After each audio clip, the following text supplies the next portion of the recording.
Hello, Kings fans, and welcome to our latest edition of the LA Kings Legends series here. Happy to be joined this afternoon by the original voice of the Los Angeles Kings and Hockey Hall of Famer, Jiggs McDonald, and Alex Faust, obviously today's LA Kings TV play-by-play announcer. Gentlemen, welcome. How are things going? Things are good at my end, Jeff. Hopefully they're the same with you out there and Alex. Yeah, I mean, can't complain. Lucky that we have hockey to watch again after a little bit of a pause. But otherwise, just trying to ride things out and see where things shake out for next season. Yeah. Well, unfortunately, from Alex's standpoint, Kings fans haven't seen you since March. Kind of bring us up to speed a little on what you've been doing. And I know it includes a little hockey broadcasting. Yeah, a little bit. I've picked up, as most fans know, I work during the summers at the Tennis Channel in Culver City, and so I've done a little bit of work there as usual, even though tennis had its own shutdown. And Jim Fox and I reunited recently on radio. We're doing the Stanley Cup playoffs on Westwood One, and if all goes according to plan, we should be doing the Western Conference Final in just a couple days after we tape this. Will you get into the bubble?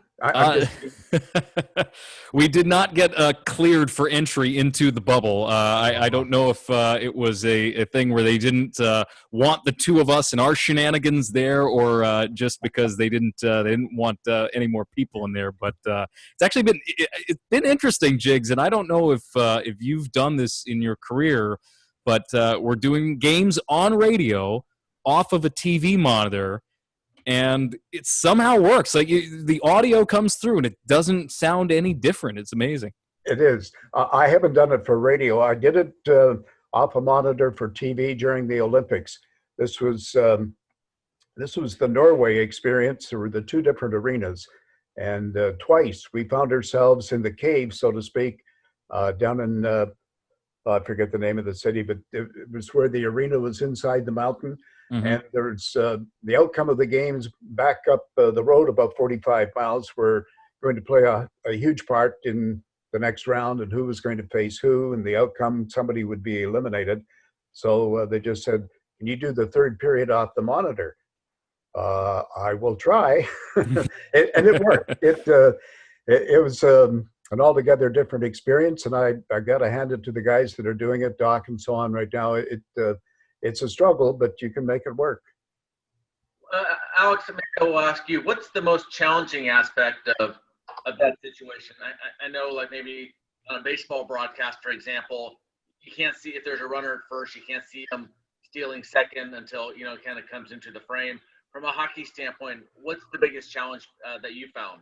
Well, you hit on it, Jeff. I mean, it's what you can't see. And we're fortunate in the year 2020 that we have high definition, and the feeds that we're getting back from Edmonton have been really, really good. We get a feed showing the all 12, as it were, the whole rink, along with the scoreboard. So we see the time on the clock and the score and power play time and all that. And then we get the same kind of action camera that you get on television. But I would imagine, go back to your experience, Jiggs, of the Olympics. The technology was not quite the same then, and I'm sure following the puck was pretty hard then. And what you can't see with the referees out of frame, we have a wider field of view with HD. That was 4:3 on a monitor. Yeah, this was just a little, very small monitor that we were operating with. Unlike the monitors or what we had on the desk or you guys have on the desk these days, even doing an NHL game. You probably saw me smiling there because it brought back memories of the first season of LA Kings television on KTLA, and the replays came from Los Angeles. We were on location. We could not see the replay. Oh, wow. We were told, we'll pick it up when the puck's at that line. Which line? The goal line, the blue line, the red line? And try and remember where the play went from wherever they were going to start it. Yeah, I think that was, if I recall correctly, the first two seasons with KTLA replays from back at the head end, so to speak. Yeah.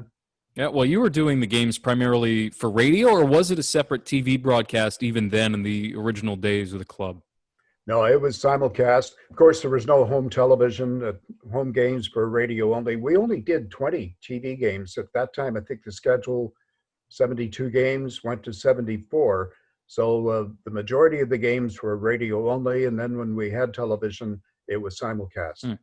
Well, take me back to October 1967, the Long Beach Arena. I know the team didn't play a ton of games there in their first year, but here's this expansion market, and other than some teams in the PCHL years before, hadn't seen a lot of top tier professional hockey. What was that first game like for you on the air, and how'd you set the scene for the audience in LA? Well, we'd had about a week.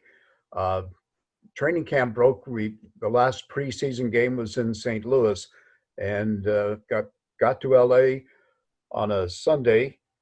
And first NHL game, first regular season game was the following Saturday night, Saturday and Sunday actually back to back at Long Beach.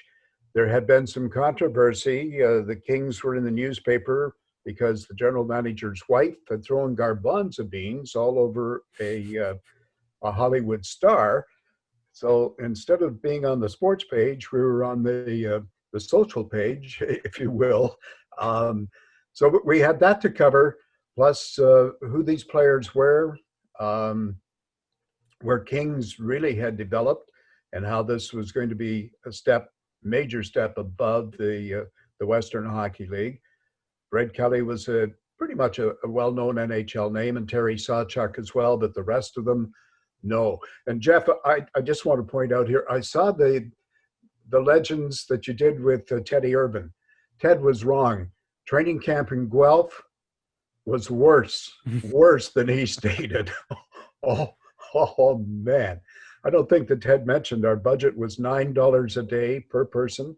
That was room and meals. The hotel was so upset with us that they didn't get the meal business. They took the TVs out of the rooms. If the guy wanted television, he had to go rent one, a TV set. But I'm digressing here. To Long Beach, I'm surprised really that the team stayed together. There was no transportation. As Teddy pointed out, there were no cars. Total disorganization, but we were able to pull it off. They won the opening night against Philadelphia, and then the next night against the Minnesota North Stars. But just encouraging people to come to Long Beach, and directions how to find the arena, that kind of thing, was very important. And then, are you going to be in Long Beach for the next game, or are you going to the sports arena? And of course, the practice center was up in Burbank. So there was a lot of confusion back and forth. It was interesting from opening night until the Forum opened on New Year's Eve. It was different. It sounds a little touch and go. I know you prepared the media guide, and I heard that you drove around some of the coaches to speaking engagements. What were some of the other job responsibilities that folks today might find surprising or quirky for play-by-play announcer in 1967? Let's go right back to training camp. The ingenuity of Jack Cooke. I think some of us who worked for him have belittled the man, but I've often said that it was my college years, that this was my education without a diploma at the end of it.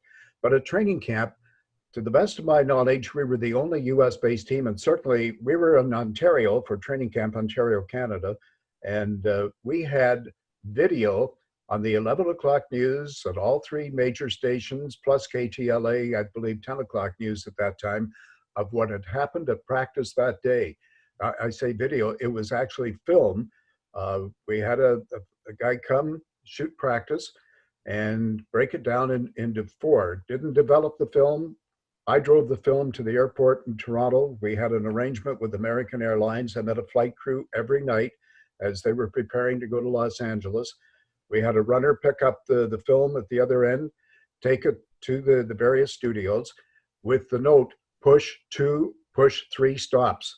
It had to be TV quality to air, but we, in 1967, had video of this morning's LA Kings practice on the air in Los Angeles that night. And of course, there was no internet as we know it now, certainly no satellite communication, but the ingenuity of Jack Cooke, and I thought he was nuts. I thought, why am I driving this to Toronto every day, and then back to Barrie? That we're talking probably 70 miles each way, but we got publicity, we got things on TV that night. Yeah, and I think sometimes we take for granted too that part of our job is to be the publicity for the team, and in some ways, sales and telling the story of the team. And today we have resources online with clippings and stats and biographies, and Yeah. I know it's very different for preparing for these games. And I know today I take it for granted with spreadsheets that I keep in the league's statistical databases. Record keeping is a part of the job as well. And I know Nick Nixon, and talking to him my first year, I just thought, well, the league keeps the stats and the team keeps the stats. What do I need to do? But after, watching him through the course of that year and realizing, man, I wish I knew what happened in this game when, and have an easy look up and go back and compare things. Well, I keep my own record book now, and I'm sure you did at the outset as well. Yeah, I've been trying to find. In fact, Nick and I have talked a couple of times.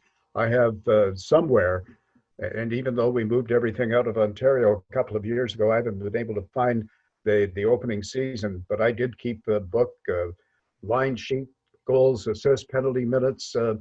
Back then, 1967, probably through, I'm going to say 72, 73, maybe, Alex. All we got was weekly stats. They came out every Monday morning. So you knew who you were playing that week, and you followed the newspaper summary each day as to penalty minutes. Was it a power play goal? Was it not a power play goal? Everything that you felt you needed for your broadcast or preparation, you had to do on your own, because you didn't get any help from the league whatsoever. You could call and say, is there any chance to get the game summary from? No. We'd have to put it in the mail. Oh, yeah. Well, can you read it to me? Can you tell me who assisted on such and such a goal? It was different compared to what it is today. But it was the National Hockey League. It was the bigs. The kid who came from a town of, I guess at that time, 17,000 at a 10,000 watt radio station. I didn't grow up in Brooklyn. I just thought I'd get that. That early on. But you eventually got there. How did you get your start? At the National Hockey League level, or even just in broadcasting? Like what got you? I know, just from my own personal perspective, I always liked when there's a party and you like to be the host, you like to be the one that's kind of making everything happen, making everybody happy, and enjoying the experience, enjoying the event. I always viewed it like that we're telling the story, we're allowing other people to enjoy this event. What got you into broadcasting? I was a listener.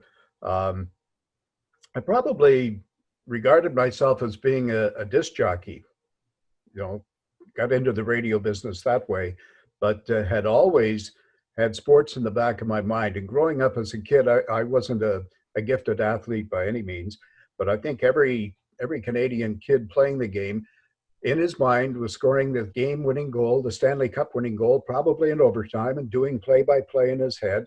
And I was doing it to myself and never out loud, until I got an opportunity at the first radio station I worked at, and said, hey, this isn't bad. I kind of like this. And I'd always been a big fan of Foster Hewitt, Danny Gallivan when we could hear him. And there was a gentleman in Hamilton, Ontario by the name of Norm Marshall. Norm did Hamilton Red Wings, Hamilton Tiger Cat football, any sport in Hamilton, and I thought was just the best I'd ever heard. So I tried to combine the three different styles when I got that opportunity at a small radio station. Then after, I think, probably 2 years there, in 1958, I moved to Orillia, Ontario, had the opportunity to become sports director, program director, production manager, all kinds of titles, no raises, but titles, and it looked good on a resume. Just did sports. We were a community-oriented radio station, anything going on in town, remote broadcasts. but sports, did baseball, did some high school football, but hockey in particular. And I really, really felt I was in my groove, so to speak, doing hockey until I met Jack Cooke, and realized that I had a lot to learn. Hmm. If you have time, I'll tell you about the first interview with Mr. Cooke. Yeah, I'd love to know.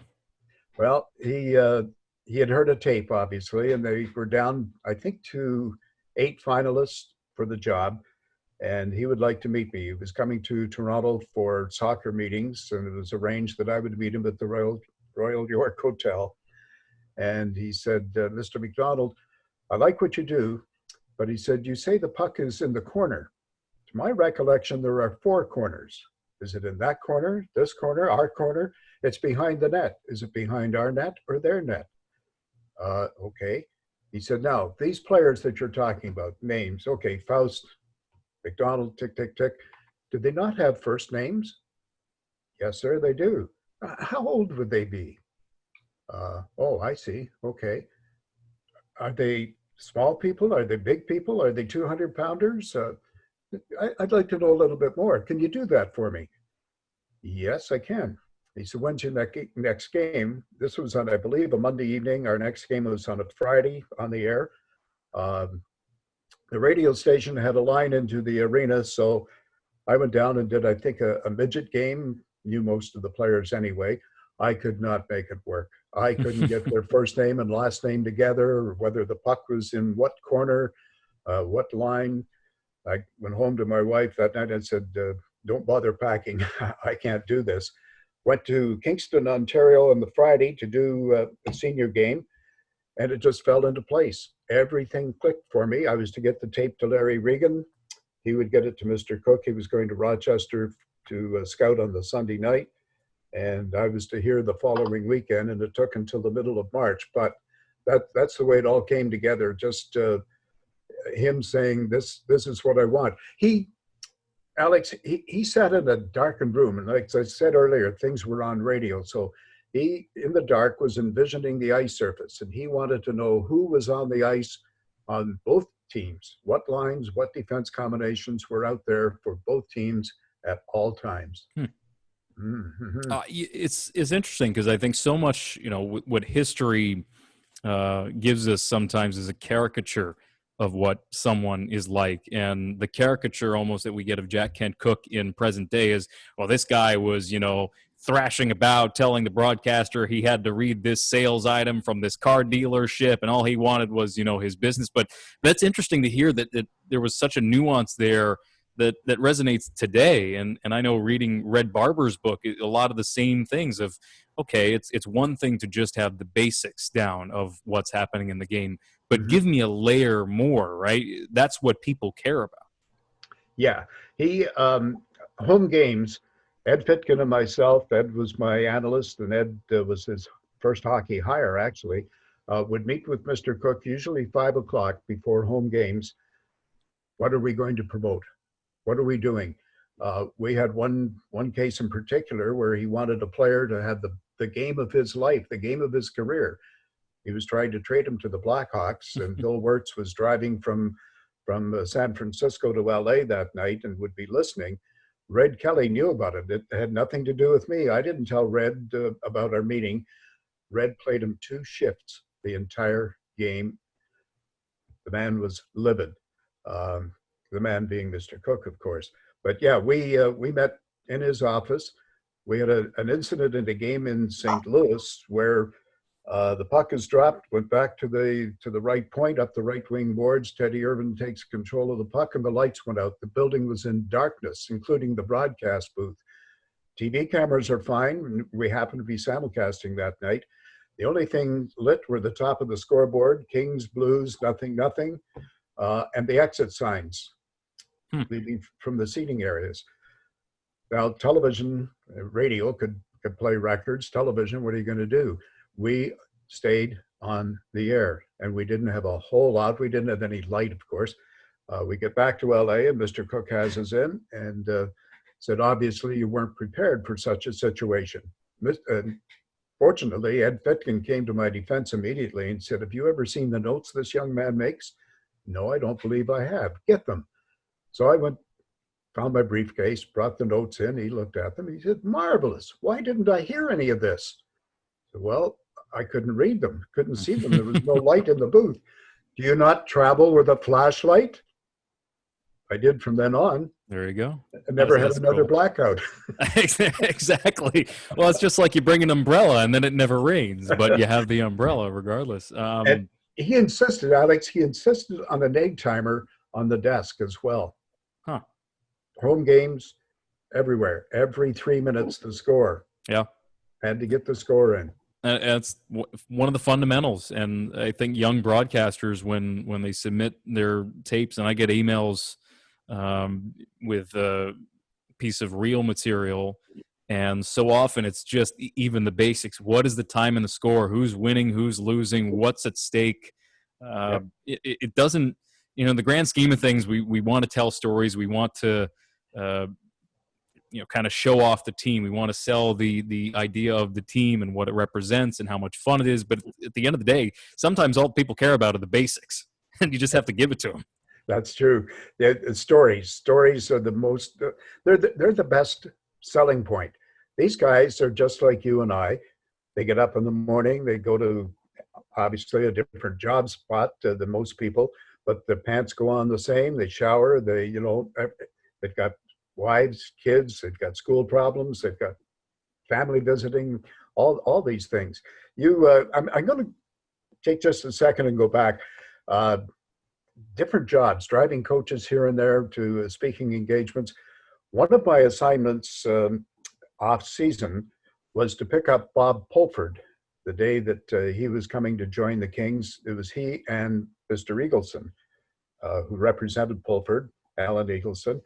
I'm called to Mr. Cooke's office. I'm to meet Eddie Parr at the front of the building, out the Forum Club entrance, into this big Rolls Royce, over to the airport, pick up Mr. Pulford and Mr. Eagleson, take them back, introduce them to Mr. Cooke, and I'm told to stay around. Okay, about 5 o'clock, I get the call. They're ready to go to the airport. Great. Or back to the hotel. Sorry, they were going to the hotel for the evening. Eddie, the car at the front? Oh no, Eddie's gone. That's when I knew things hadn't gone well in negotiations with Pulford. I'm driving, I think, a 1962 Oldsmobile that stalled at every corner. And now I'm taking Mr. Pulford back. One of the others was the trade made for Rogie Vachon. And I get the call from Mr. Cooke. Mr. Vachon? Well, I didn't really. I'd, seen him in the Montreal Canadiens dressing room when we'd been there. But I get the assignment to go to the airport to pick up Rogie. Rogie might deny it today, but Los Angeles was the last place he wanted to be at that particular time. He was not a very happy camper, but the jobs were different. I'm sure you get the call from the GM to go to the airport anytime a trade is made or take a player to catch the plane out of town, right? I haven't gotten that call just yet. I haven't been in the dunk tank at the fair yet or the fan fest, but I'm waiting. I know it'll come at some point. It's bound to. Exactly. No, I don't think Rob would do that to you. Which one, the dunk tank or the airport? The dunk tank, I think, knowing Rob and his sense of humor, yeah, the dunk tank would be a must, Alex. Jiggs, want to ask you, obviously you spent 5 years calling the Kings and ultimately did go to some other teams, but you hear a lot from athletes. They always talk about that first team, that they started with, that team that maybe drafted them or sort of gave them that chance. That team's always special to them. Obviously, in your case, is that safe to assume? And obviously, from Alex, in your standpoint, being in your young NHL career, is that an early assessment for you as well? You know what? It's funny you mention that because I had never worked in a full-time capacity for a team. This is the first team I've ever been around on a full-time basis. I've got a couple jerseys behind me. Utica Comets, where I got my start in the American Hockey League, and of course the Kings. But the Kings will always be front and center to me, an organization that took a chance on me, right? And I think you feel that you need that first break. And I'm lucky enough to have had so many things break my way in my career, but I'll always have a special place in my heart for the people. The organization's one thing, but for the people who gave me a chance in a market like Los Angeles, of all things. Yeah, pretty amazing, isn't it? When you look back, like in my case, 1967. Did the team move you? Did they pay your moving costs to come They out to did, LA? yeah. They were very generous in paying moving costs to come out to LA. I think part of it too was, I didn't have housing, so it was, I took a place sight unseen, and the idea was, well, this is also a year-round move too. I know some broadcasters, just like players, live in season in the market that they're in, and then they go home somewhere else. But Yeah.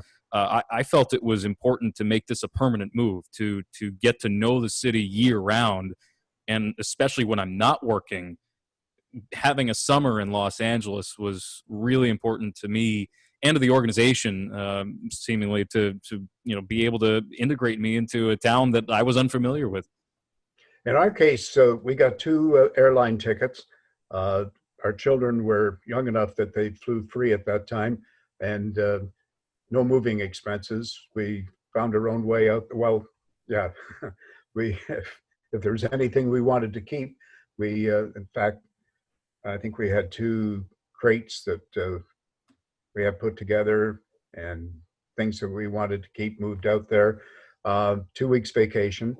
The rest of the time selling season tickets or trying to rescue people who wanted to cancel their season tickets. Um, Service clubs, try to catch the Daily Double at Hollywood Park. With Cowboy Flett on the team, he had an in with a jockey's agent, I believe, and knew the jock well. So we had some Inside information. Well, on occasion, not on a regular basis, on occasion, depending on what his ride was that particular day. But yeah, it was we couple of us, I think 3 or 4 of us from the office went and played golf one Friday afternoon, and we were on the carpet, Mr. Cooke's office, on the Monday morning. We did not play golf on his time. If we needed to play golf, there were courses that were lit. We could play at night. Another lesson learned, but yeah, it was fun. Yeah, I'd bet. And being in LA, and I know you've gone to a couple of different really interesting markets: LA, Atlanta, New York. You've done national work. You've done the Olympics, and a lot of people ask me about all the cool celebrities I've been able to meet, famous people, and I feel kind of weird when I reply that there are only maybe 1 or 2 people that I'm truly awestruck around, because, like you said, all these guys have jobs, right? They're going to work, they're clocking in. It's a different job, but you're still showing up to work. And the only time I've really geeked out is when I met Vin Scully and Al Michaels out here. And the only athlete I've had that with is Wayne Gretzky. But I almost feel like part of the job and accumulating these great relationships and interactions is to kind of sit back and realize that, yeah, it's a privilege. But, celebrities and athletes, they have jobs too. And I respect them for their work, not their status. I mean, even in LA, where Hollywood culture is so dominant, what's your perspective on kind of sitting back and almost having a sense of detachment from these cool people that you get to meet? It took a while. In my case, of course, going to the original expansion draft and seeing general managers, people who, well, actually, at the very first night that I met Mr. Cooke in his hotel suite in Toronto, I was told to wait a few moments. He had somebody with him, and with the door open, and out of the door comes Jack Cooke, Larry Regan, and Red Kelly. And Red's playing for the Toronto Maple Leafs at the time, and a big star, and I'm in awe. I think, man, do I have a story for tomorrow? No, I don't have a story. Not if I want this job. I can't say that Red Kelly was meeting with Jack Cooke. It was tampering, number one. Number two, I'm speechless. And then, of course, to go to the draft, first team, Terry Sawchuk was the only real name other than Red. Bob Wall, the guys Jeff mentioned, the first team. Yeah, there's a closeness. We stay in touch as best we can. Anytime we lose a member of that original Kings team, it really touches. It hits home. But Mr. Cooke always had a celebrity or two at every game. There wasn't a box as such, but he had his area of seats at center ice before he didn't enjoy the fans getting on him so much and moved up to the end of the arena there. But I guess Tom Lasorda would come to mind immediately. Talk about as down to earth as they come. I went to Spokane, Washington, Aurelia and Spokane for the Allen Cup Canadian Senior Hockey Championship. And Tom was managing the Spokane minor league team for the Dodgers. And this was, say, the whole great Dodger infield was at Spokane at that time. And we'd go to the ball game in the afternoon, and Tom would come and sit with us in the booth, the hockey games at night. I met some really awesome people, but you recognize, and you mentioned Wayne. I mean, just to have Wayne's number, to be able to call Wayne, JD, there are just so many people in and out of the business, in and out of the professional sports life that you have to pinch yourself every now and then. And especially in my case, when I did get to go back to Ontario, go home in the summer, people, all kinds of questions. What's this person like? That person like? Like the summer that after Mr. Cooke and the Lakers had acquired, let's see, I guess it wasn't Kareem, it was Wilt. It was Wilt, yeah. People, did you meet Wilt? Well, no, not really. I looked him right in the belly button, but the face contact, no. Exactly. But it was, and the Hollywood celebrities that were there from night after night. It was fun. Yeah, it's different being in the culture here as an East Coast guy, being born and raised, and you're from Ontario. What are some of the nuances that you've found calling games for different markets? I mean, for instance, LA versus New York, or local versus national.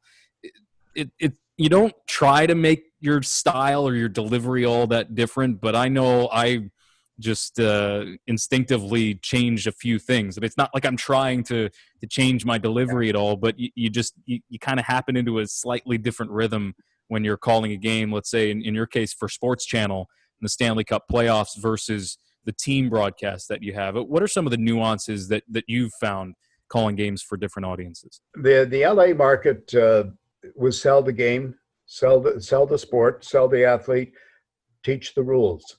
Teach the rules, what's offside, what isn't offside, what's icing, that type of thing. And it was the same in Atlanta. I've often said I did missionary work for the game of hockey in those two markets. Going to New York, altogether different. Hockey was maybe not number one, but it was a well-known sport. People didn't. You had to find that level where you were talking up to or down to. And cut it off. You didn't want to offend. You didn't have to teach the game, but you certainly had to stay with the game because you couldn't play your own game, so to speak. You had an audience that knew what the sport was all about. And then going to Florida, it was starting all over again. That was radio. And even though they'd had a team for 5-6 seasons, it was teach, and these players. Let's humanize. Let's make these players attractive. And the only real selling point we had at that point was Pavel Bure, and whether or not she was at the game that night and what she might be wearing. Where is Anna? Is Anna at the game? That was the important thing. It was a matter of coming to the game to be seen. And we found this in LA too. A lot of folks came to see who might be at the game that night, not so much what the sport was all about. Didn't have that in Atlanta. Certainly with the Islanders having won their first Stanley Cup when I got there, it was all business, all hockey. Atlanta was a fun city as well. Atlanta, the market being more of a football-driven market is when it comes to sports. At that time, if you were to tell somebody that you bought a ticket to go to a Braves game, to a baseball game, well, you don't buy a ticket; they give them away. You don't. What are you doing buying a ticket to a baseball game? Football was different. College football, high school football, Friday nights. So we had that to overcome. We had a teaching experience there, but we had a pretty good guy to guide us along too, because there was nobody like Boom Boom Jeffrey on when it came to being a colorful personality, getting out in the community and selling the sport with me. He was marvelous, whether coaching or in the broadcast booth with me later on, Alex. Yeah, what are some of the more colorful color commentators you worked with over the years? Because there have been a variety of partners, and you've done work solo as well, as is the case for many broadcasters through their career. You work with different people, different rhythms, and sometimes the show is all yours. Yeah, I really enjoyed, and I only did one game with Daryl Ray.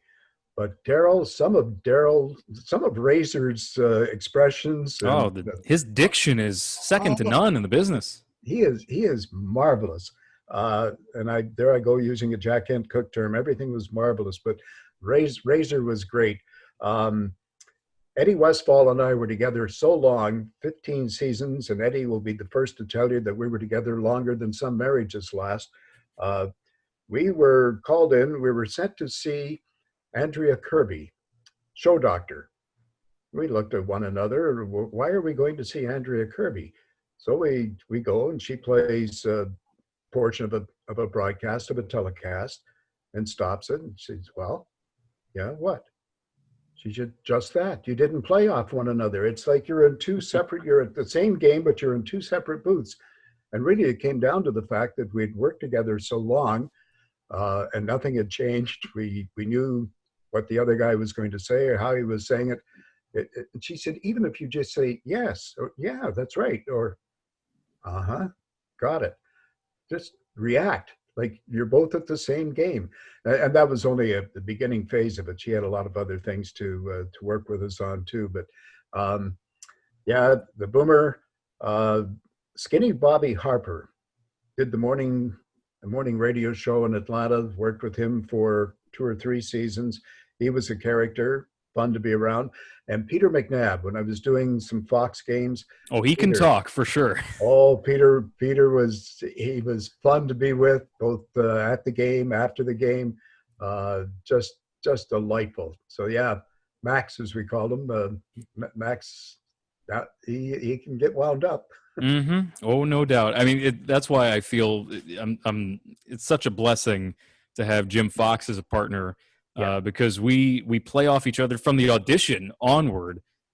We just had this natural chemistry, and even now, even during the summer, and we do proper social distancing this summer, but we've been over to their place and they've been over to our place for dinner, and that rapport with your partner, I find it so funny. Sometimes I get chirped by people on social media. Boy, you and Jim must really hate each other. You're teasing each other all the time. You're throwing these jabs at one another. I'm like, you should see what we say to each other away from the rink. It's the barbs definitely come out, and it's all in jest. It's all playful, and I think that's, some people enjoy it, some people don't, banter between two partners. But if you're going to be stuck next to somebody for 82 games, at least you should enjoy it.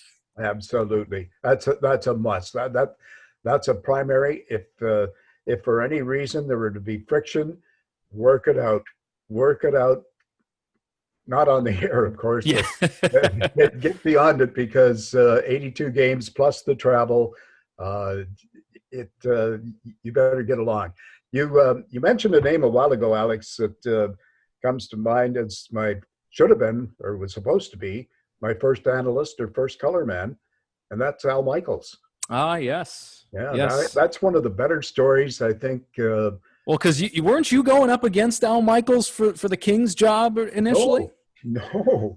The story goes back to Springfield, and I go to Springfield for the naming or the renaming of the Springfield Indians of the American Hockey League to become the Springfield Kings. Mr. Cooke is there, his brother Donald, just everybody that's involved with it. And when it's over, Mr. Cooke comes to me and he said, "I need you to go to New York." "Yes, sir." To do what? "To represent the Lakers at the NBA meetings." But Mr. Cooke, I've never been to an NBA game. So this is 1967. And he said, you'll be fine. He said, I called Walter, he knows you're coming. And just follow along. Whatever Chicago did, whatever the Bulls did, you're in agreement. Okay.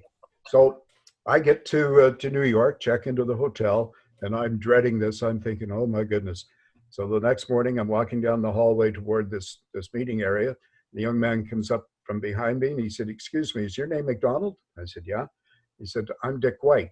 He said, "I used to be the PR director for the Los Angeles Lakers." He said, "I heard you were coming." He said, "You're in for it."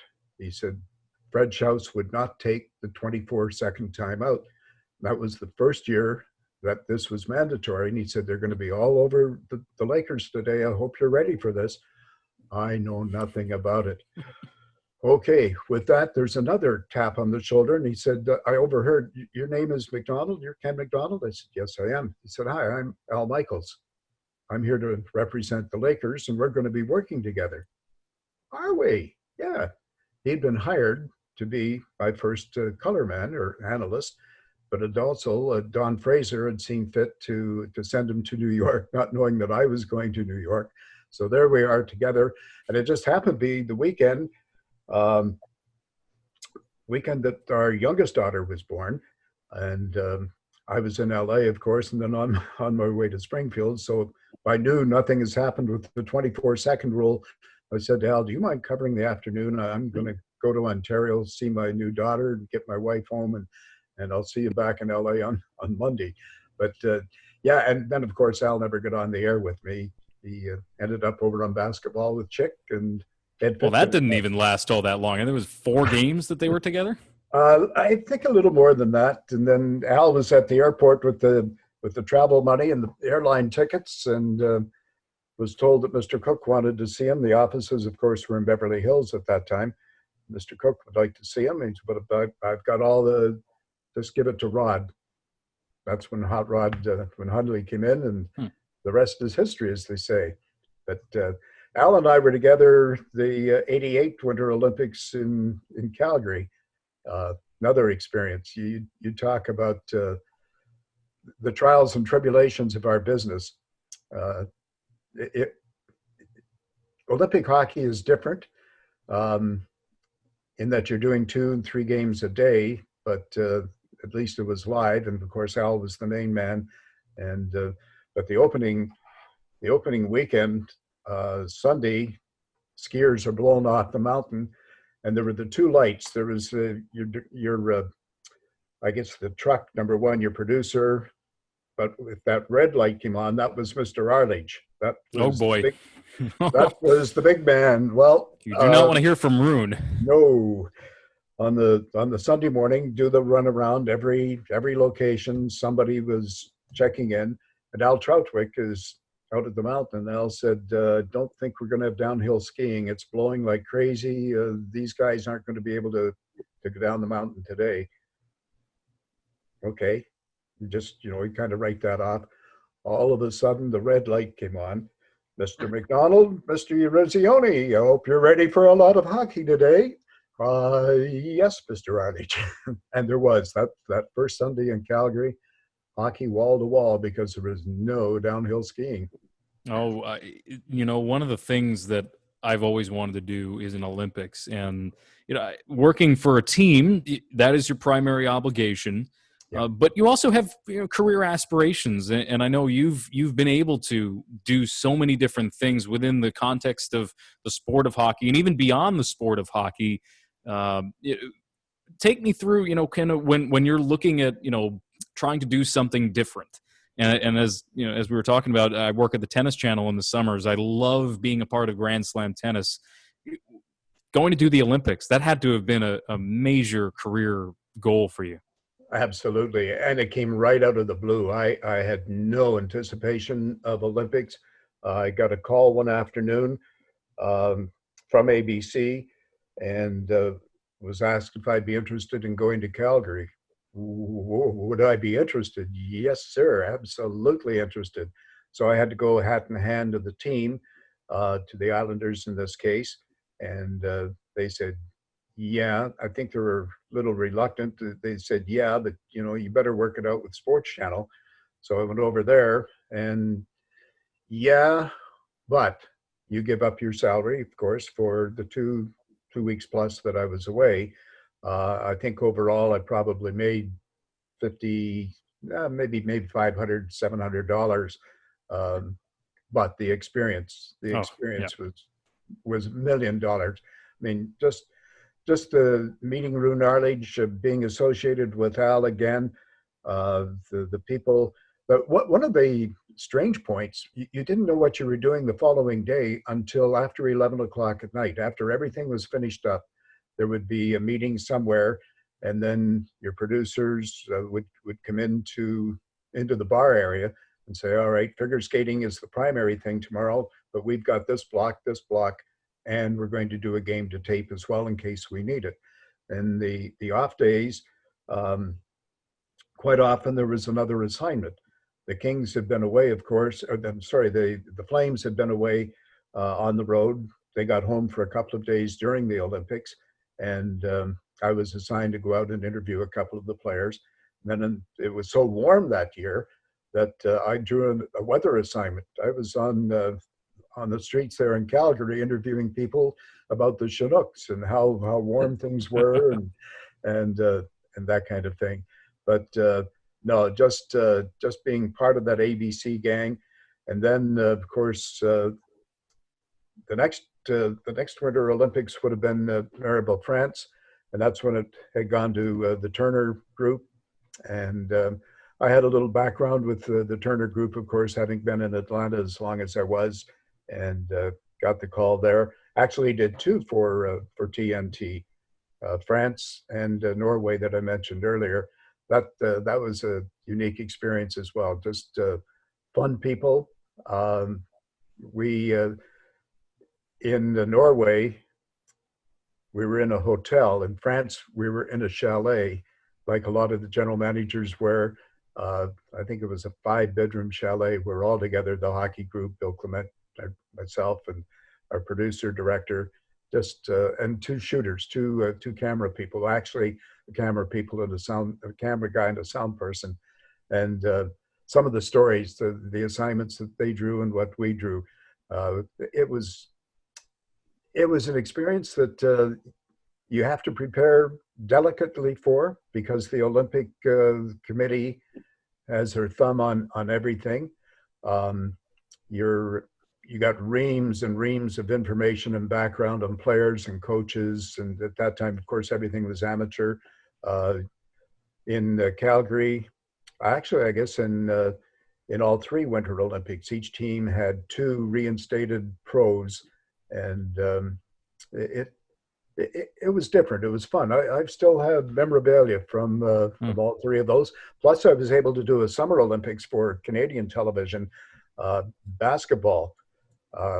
And I thought they were out of their mind when they called me. I thought they were looking for a recommendation to find a basketball guy for that year. And this was 92, I guess it was. Yeah, 94, 92, Barcelona. Yep. And John Shannon, I guess it was on Shannon's recommendation. Anyway, we're checking into a hotel in Boston, and there's a note for me to call Doug Beforth at CTV. And I said, it's got to be for you, Shannon. Your buddy's looking for you. And he said, no, he needs to talk to you, Jigger. Why? Needs a basketball guy. Well, I'm anything but a basketball guy. Exactly. I'm bigger, I'm rounder like a basketball, but so I get on the phone with Doug, and he explains that he needs a Canadian to do basketball on Canadian TV. And it turned out we did women's as well. And of course, he said a lot of it will hinge on whether Canada qualifies. Well, when Canada didn't qualify, I figured, well, I'm not going to Barcelona. Hadn't heard anything for weeks. I checked, and they said, oh, yeah, you're sure. And you're doing women's too, you know. So we were, I had my butt on the chair at the basketball arena every day except one. And of course, we didn't have the rights to the championship game. But it was different. But David Stern, the late David Stern, commissioner of the NBA at the time, sat about 3 rows behind us. So I knew that I had a studio assignment to go into Barcelona, actually to the CTV studio the next morning. I thought, well, maybe I can get some information from Mr. Stern. So I walk up the aisle. he's walking down, and I put out my hands. I said, Mr. Stern, he said, I know who you are. I watch Islander games.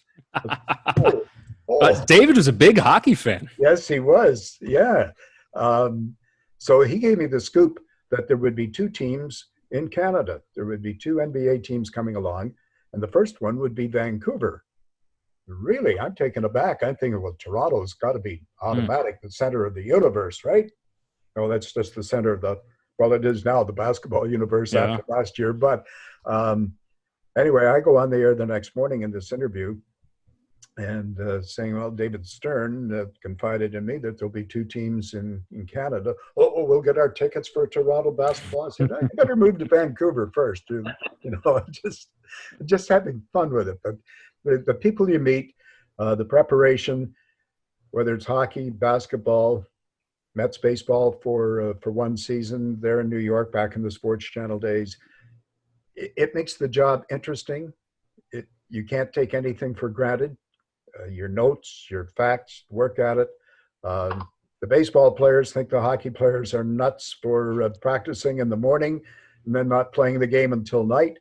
And I would say, well, the hockey players think you're crazy. You go out there and run the outfield, shag balls, take batting practice, and then play. Wear yourself out and then play the game. Exactly. It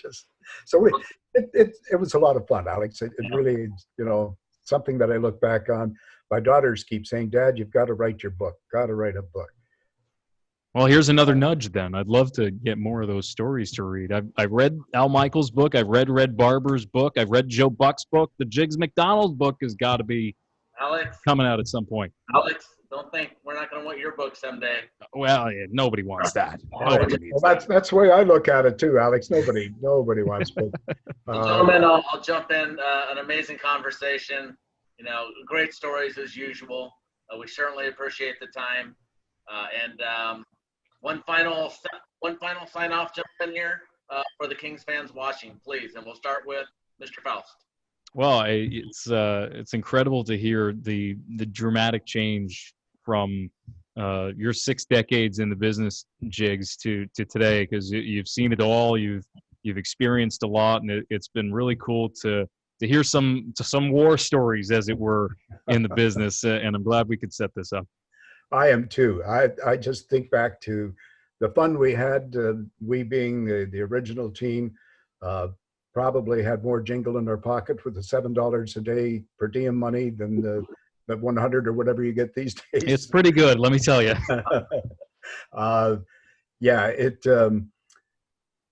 It would be pitchers of beer post game, whereas now I don't think with social media and that kind of thing, the cell phones, the guys just don't get to go out, enjoy being athletes, being in different cities the way we did.